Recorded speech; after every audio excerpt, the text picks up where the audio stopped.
और उसके बाद उन्हें दिखाया जाएगा कि ये लोग दंगा फसाद कर रहे थे, इसलिए दंगाइयों की संपत्ति जब्त करी जाएगी और उनके घर पे बुलडोजर चलेगा। 15 दिन का नोटिस भी देंगे, नहीं देंगे, उनके घर तोड़ने की शुरुआत कर देंगे। तो आज की डेट में किसमें इतनी हिम्मत है कि सर अपना घर फूंक का तमाशा देखेगा। यूपी में नहीं, बिहार में पहुंचे हैं। बिहार यूपी में में तो हवन करने पहुंच गए थे मस्जिद, जी जामा जी मस्जिद के बाहर 2-3 लोग। यूपी इस में, तरीके हाँ, की स्थिति है। अभी शाम की खबर है, यूपी में बुलडोजर लेके और जो वहाँ के जिलाधिकारी हैं और जो वहाँ के डीएम है और पटवारी तहसीलदार है, वो कब्जा लेने के लिए भी पहुंच गए हैं कि ये जमीन तो सरकार की है, वक्फ बोर्ड की जमीन नहीं थी। एंटीलिया पे मुकदमा चल रहा है, आपको भी मालूम होगा इस चीज़, और आपको तो मालूम ही है, अडानी और अंबानी तो जो है आंखों के नैनतारे हैं हमारे मोदी जी के। 2 तारीख को ट्रंप के टैरिफ लागू करे और 2 तारीख को वक्फ बिल पेश कर दिया गया। खबर कहाँ छपी है? 15वें पेज पर, और इसी अखबार के फ्रंट पेज पर छपी थी खबर, वक्फ बोर्ड पास। आप उलझे रहिए वक्फ बोर्ड में। आपको मुसलमानों की इतनी चिंता थी तो आपको इसी बात से एक बात का, दो रंगी चालों का पता चल जाता है। अभी ईद गई है, ज्यादा दिन नहीं हुए अभी ईद को गए हुए, ईद पे आपने उनकी नमाज पढ़ने तक पे पाबंदी लगा दी और आप कहते हैं हम मुसलमानों को खैर ख्वाह हैं। आपने बाकायदा फरमान जारी करे आपके।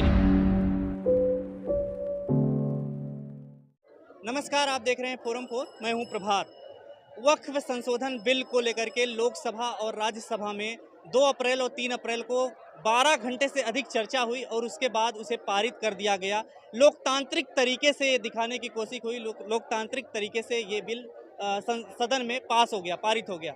अब तमाम लोग सुप्रीम कोर्ट भी जा रहे हैं, चुनौती दे रहे हैं इस बिल को लेकर के, और जिसमें ओवैसी की पार्टी है, कांग्रेस के नेता हैं मोहम्मद जावेद, ये लोग सुप्रीम कोर्ट जा करके चुनौती दे रहे हैं। तो एक बड़ा सवाल यही है, क्या सुप्रीम कोर्ट इस बिल को रद्द करेगा? क्योंकि अभी कानून नहीं बना है, प्रेसिडेंट के पास भी पॉकेट वीटो है, वो चाहे तो प्रेसिडेंट भी इसे अपना जो है रोक सकती है।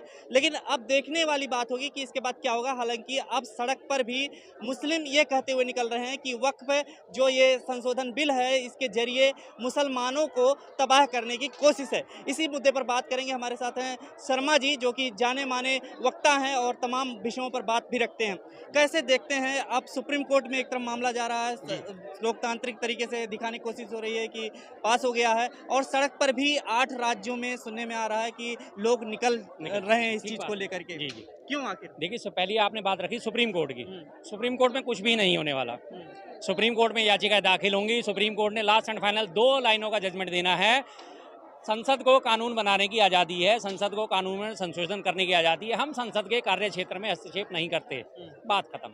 और उसके बाद उसने याचिकाएं खारिज कर देनी है। सबसे बड़ा उदाहरण आपको देता हूं, सुप्रीम कोर्ट में याचिका डली थी महाराष्ट्र विधानसभा चुनावों में 2.5 साल पहले, जब सत्ता परिवर्तन हुआ था, शिंदे की पार्टी ने बगावत करी थी और अजित पवार के लोग जो है टूट के गए थे, पार्टियों में इधर उधर हुए थे, सत्ता परिवर्तन हुआ था, सुप्रीम कोर्ट में याचिका डली थी ना अयोग्य ठहराने के लिए। क्या हुआ उस याचिका का?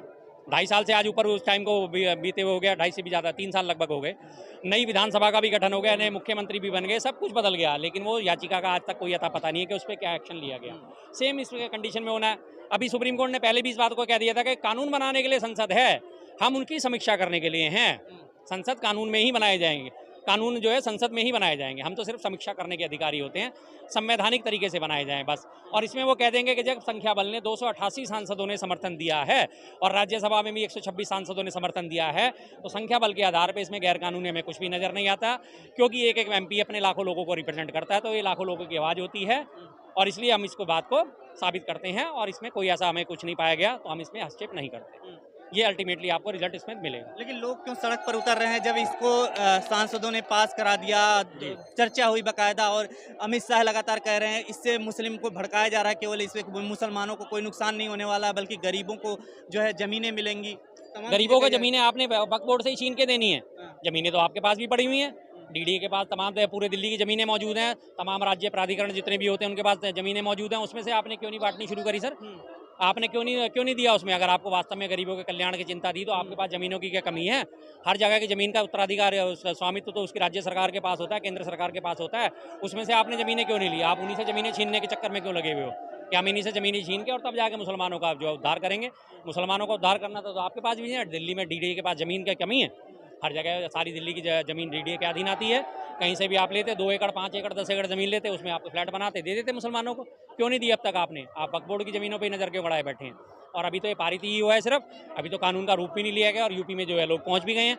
यूपी में नहीं, बिहार में पहुंचे हैं। बिहार यूपी में तो हवन करने पहुंच गए थे मस्जिद, जी, जामा जी। मस्जिद के बाहर 2-3 लोग। यूपी इस में तरीके हाँ, की स्थिति है। अभी शाम की खबर है, यूपी में बुलडोजर लेके और जो वहाँ के जिलाधिकारी हैं और जो वहाँ के डीएम है और पटवारी तहसीलदार है, वो कब्जा लेने के लिए भी पहुंच गए हैं कि ये ज़मीन तो सरकार की है, वक्फ बोर्ड की ज़मीन नहीं थी, जिस पे दावा चल रहा है, जिस पे परिवाद दाखिल हुए पड़े हैं, उन्हीं पे पहुंच गए। नहीं तो हमें ज़मीन दो, वरना आप इस पे कागज़ दिखाओ।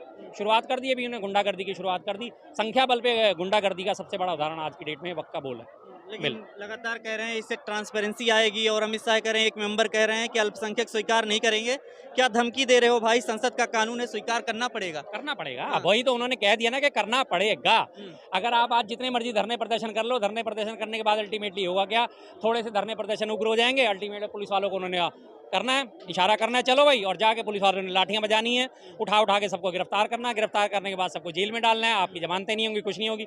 अल्टीमेटली उन्हें आर्थिक रूप से तोड़ दिया जाएगा, सामाजिक रूप से तोड़ दिया जाएगा, मानसिक रूप से तोड़ दिया जाएगा, और उसके बाद उन्हें दिखाया जाएगा कि ये लोग दंगा फसाद कर रहे थे, इसलिए दंगाइयों की संपत्ति जब्त करी जाएगी और उनके घर पे बुलडोजर चलेगा। 15 दिन का नोटिस भी देंगे, नहीं देंगे, उनके घर तोड़ने की शुरुआत कर देंगे। तो आज की डेट में किस में इतनी हिम्मत है कि सर अपना घर फूक का तमाशा देखेगा? कौन जाएगा कि मेरा घर टूटेगा और मैं प्रदर्शन करने जाऊं और पीछे से मेरा घर टूट जाए? धीरे धीरे लोगों की आवाज कमजोर हो जाएगी। तानाशाही का स्वरूप इसे यही तो कहते हैं। मंत्री जी कह रहे हैं कि जो है इससे संसद भी जो है चला जाता, वक्त की संपत्ति कैसे चला जाता? किसने कौन से कहाँ वक्फ बोर्ड में बेकार की ऐसी हवा फैला दी गई लोगों में कि संसद पे वक्फ बोर्ड ने दावा ठोक दिया है। दावा ठोका गया है एंटीलिया पे। अगर आप एंटीलिया को संसद मानते हो तो सर आपका फिर कोई इलाज नहीं हो सकता। एंटीलिया पे मुकदमा चल रहा है, आपको भी मालूम होगा इस चीज का, मैं गलत तो नहीं कह रहा सर। एंटीलिया पे मुकदमा चल रहा है कि वो जगह वक्फ बोर्ड की है। अब अल्टीमेटली जो है अगर उसके फैसला आता वक्फ बोर्ड के फेवर में तो अरबों रुपए की बिल्डिंग जो है वो धराशायी हो जाती, यस वक्त के अंडर में चली जाती। तो उसे बचाने के लिए, और आपको तो मालूम ही अडानी और अंबानी तो जो है आंखों के नैनतारे हैं हमारे मोदी जी के, एक दाई आंख एक बाई आंख, आंखों जिसे कोर्निया कहते हैं, जिसे पुतली कहते हैं, वो है वो तो उनके लिए वो कैसे किसी चीज़ को बर्दाश्त कर सकते थे? नहीं कर सकते थे। तो अल्टीमेटली उन्होंने पूरा कानून ही बदल दिया। अभी तक हम ये चीज़ें सिर्फ फिल्मों में देखते थे कि फिल्मों में जो है कि वो सत्ताधारी जो है उसके 2-4 पाले हुए बड़े बड़े गुंडे हैं या बड़े बड़े नौकरशाह हैं, थैलीशाह हैं, उनको वो सपोर्ट करके उनकी वजह से वो गद्दी पे बैठे होते हैं, और उसके बाद वो कहते हैं यार आज मेरा ये कानून अड़चन में आ रहा है, कोई बात नहीं मैं कल इस कानून को बदल देता हूँ, और वो कानून बदल दिया जाता है। फिल्मों में अक्सर ये दिखाया जाता था, आज वो रियलिटी में नजर आ रहा है। प्रधानमंत्री जी बाहर से कह रहे हैं बहुत बढ़िया हो गया है, अब तो लोकसभा और राज्यसभा में पारित भी हो गया है। जी जी हाँ, वो तो कहेंगे ना बढ़िया, क्योंकि उनके मन बिना मुताबिक सदन में रहे उनके हो गया। हाँ वो हो गया, क्योंकि उन्हें पता था कि मेरे जो है चरण चाप चुंबक जो हैं, जो मेरे चाटुकार जो हैं, मेरे सहयोगी जो हैं, वो इस पे फैसला लेंगे। नीतीश जी ने, नायडू जी ने आज देश के साथ जितनी बड़ी गद्दारी करी, देश उसे भूलेगा थोड़ी। उन्होंने अपने हक का जेडीयू में भी इस तरीके से अंदर अंदर खाने कुछ चल रही है कि वो जो है लोगों हाँ। असंतोष है, असंतोष है, लेकिन अब उस असंतोष का फायदा क्या सर? वक्त बिल तो पास हो गया ना। असंतोष दिखाना था आपने पहले दिखाते।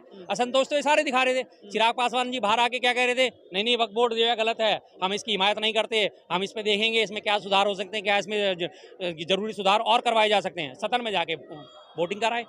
जयंत चौधरी, मैं चवन्नी थोड़ी हूँ जो पलट जाऊंगा, और जाके बीजेपी की गोद में बैठ गए थे पिछले चुनावों में। बीजेपी की गोद में बैठने के बाद जयंत चौधरी ने भी कहा था वक्फ बिल जो है वो गलत है, मुसलमानों के समर्थन में नहीं है, वक्फ बोर्ड का मैं गलत है, इसकी मैं मुखालफत करूंगा, और अल्टीमेटली क्या हुआ, जाके उन्होंने सबको दे दिया। चंद्रबाबू नायडू साहब ने क्या बोला था? नायडू साहब ने भी यही बोला था, मैं मुसलमानों को गारंटी देता हूं, उनके हितों पर कोई कुठाराघात नहीं होगा। अल्टीमेटली अंदर जाके वो दे दिया समर्थन। बाहर जाके कुछ और, अंदर जाके कुछ और, बाहर जाके कुछ और, अंदर जाके कुछ और, पलटी मार गए सारे के सारे। कुछ मुस्लिम नेता हैं और तमाम लोग हैं, कह रहे हैं कि अल्टीमेटली हम सड़क पर निकलेंगे और लोग इसको वापस लेना पड़ेगा सरकार को, कानून मतलब जो बिल है। तो आपको क्या लगता है सरकार वापस लेगी? क्योंकि आप कह रहे हैं प्रदर्शन से भी कुछ नहीं होगा, प्रदर्शन से पुलिस दबा देगी और सुप्रीम कोर्ट कुछ करेगा नहीं, तो फिर अल्टीमेटली विकल्प क्या रह गया? विकल्प कुछ नहीं है सर, अब ये पास हो गया ये। जिस तरह से सरकार की कार्यप्रणाली है, जिस तरह से सरकार काम करती है, 1 साल तक किसान धरने पे बैठे रहे थे, 1 साल बाद वो वापस कब हुए? जब पंजाब में चुनाव आ गए थे, तब वापस हुए ना। और अभी आने वाले टाइम में सिर्फ बिहार को छोड़ के कहीं और कोई चुनाव है नहीं। बिहार में नीतीश कुमार जी इनके राह के रोड़ा थे, उनको उन्होंने पहले खुट्टे लाइन लगा दिया है। नीतीश जी के तमाम वीडियोज आप देखिए, नीतीश जी को घोषित कर दिया गया है कि नीतीश जी का मानसिक संतुलन गड़बड़ा गया है। नीतीश जी का साथ कुछ गड़बड़ हो गई, या तो ये गांजा पी के आते हैं या इनका मानसिक संतुलन गड़बड़ा है। धीरे धीरे नीतीश जी के आप लगातार वीडियो बढ़ते जाएंगे। नीतीश जी का महिमा मंडन जो पहले ये करते थे, अब उसका महिमा खंडन होगा लगातार। नीतीश जी को बिल्कुल घोषित कर दिया जाएगा कि नीतीश जी के बस की कुछ नहीं है, नीतीश जी या तो नशे में रहते हैं या इनका मानसिक संतुलन गड़बड़ा है। अब इसलिए बीजेपी आपके साथ खड़ी है और बीजेपी को वोट दीजिए। बिहार में भी प्रदर्शन शुरू है, बिहार में चुनाव है, तो क्या दबेगी नहीं सरकार को? नहीं दबेगी सर, नहीं दबेगी। सिर्फ एक राज्य के चुनाव से वो नहीं दबने वाली, नहीं दबने वाली। सरकार का इसका खासियत रही है। है। ये सरकार बहुत ढीठ सरकार है, आसानी से काबू में नहीं आती। इसे पता था कि विरोध होंगे, प्रदर्शन होंगे, और इनके जो समर्थन करने वाले सांसद थे उन्हें भी पता था कि हमारे लोग जो है हमारे खिलाफ जाएंगे। लेकिन टाइम बहुत लंबा है, अभी तो अक्टूबर नवंबर है, नवंबर एंड में या दिसंबर एंड में जाके चुनाव है बिहार में। 9 महीने लगभग ऑन एन एवरेज 8 या 9 महीने भी बचे पड़े हैं। 8 या 9 महीने में लोगों की याददाश्त इतनी कमजोर होती है, इन सब चीज़ों से भूल जाएंगे क्या हुआ क्या नहीं हुआ, सब चीज़ें उन्हें रोजी रोटी में या किसी नए मुद्दे में ऐसे उलझा दिया जाएगा कि वो सब इस चीज़ को भूल जाएंगे। जैसे आप लोगों को उलझा दिया गया 2 तारीख को ट्रंप के टैरिफ लागू करे और 2 तारीख को वक्त बिल पेश कर दिया गया। हम तमाम सारे लोग आज वक्त पे कर रहे हैं। उधर ट्रंप ने हमारे टैरिफ लागू करके क्या कर दिया, आज कितने बड़े सेक्टर में हमारा नुकसान कर दिया, आपने देखा। खबर कहाँ आई है, 15वें पेज पे, अखबार के 15वें पेज पे, और कितनी छोटी खबर है ये देखिए, मैं दिखाता हूँ आपको। हिंदुस्तान अखबार है, 16 पेज का टोटल अखबार आता है सर ये, ठीक है। 15वें पेज पे, हिंदुस्तान के 15वें पेज पे आज 4 अप्रैल, मखाना, मसाला, लीची, आम जैसे उत्पादों पर सीधा असर, पूर्वांचल के हर उत्पाद पर प्रतिकूल असर, लौह खनिज पदार्थों का निर्यात प्रभावित होगा, दवा और IT क्षेत्र के कारोबार पर संकट के बादल मंडराएंगे। उसके बाद दूसरे देशों को निर्यात में बढ़ सकती है प्रतिस्पर्धा, लेदर और सैटलरी सेक्टर पर बड़ा असर पड़ेगा, मिंट और एसोसिएशन ऑयल पर असर पड़ेगा, वाहन परिधान उद्योग पर संकट के बादल छाएंगे। ये ट्रंप के टैरिफ लगाने के परिणाम है।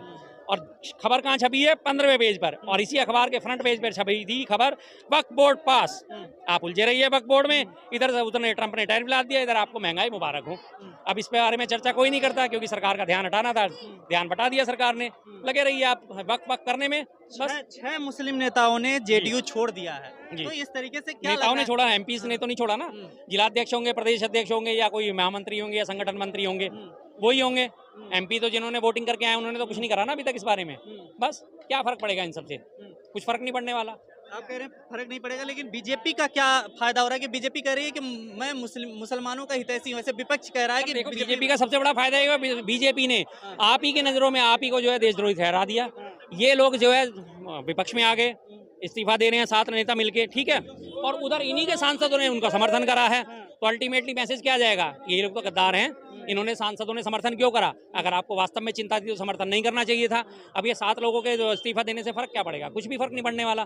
7 लोग वो हैं जिनकी पार्लियामेंट में कोई ताकत नहीं है, जिनकी विधानसभा में कोई ताकत नहीं है।